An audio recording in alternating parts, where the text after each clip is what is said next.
Major General Thomas Soljam tells me spiritual fitness is a major pillar of military readiness.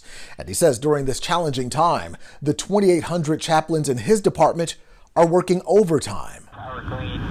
When you put on the uniform in service to your country, Eric, and you're asked to possibly lay down your life in rendering service to your country, we have a moral obligation to fulfill.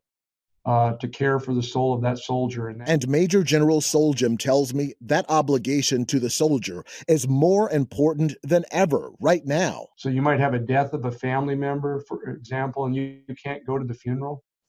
Or you have parents that are aged and shut in and you can't get there. We have seen a reporting from our chaplains out in the field that there's been a real increase in a number of different areas for soldiers and their families reaching out to them for assistance, for spiritual direction, guidance, and for religious care as well for those things. The same types of sacrifice civilians face, coupled with the added responsibility of service. So, as with any worship, worship is centered around the light of Christ. And so we very much intentionally are lighting this light of Christ. To meet the need, chaplains have increased the hosting of live services. It's really a new phenomenon, and I'm really pleased to see how our people have stepped up to embrace the virtual environment in order to really continue to help people to stay connected. And today's thought is on the importance of small things. It means chaplains of all faiths across all military branches,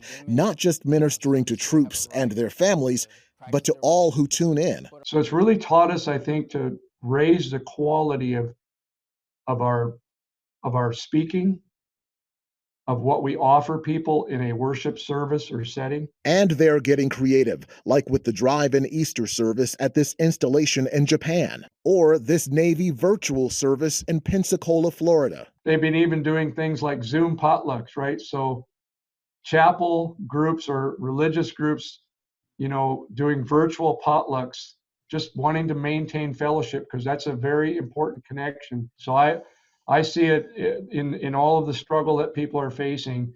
It's a tremendous opportunity for people to be touched in their lives spiritually that in many ways life as normal may not have produced. Soljam says another positive of this challenging time is those in his department learning of one another's faith in a deeper way. And he says no matter how many chaplains he has, there's always room for one more. Eric Phillips, CBN News.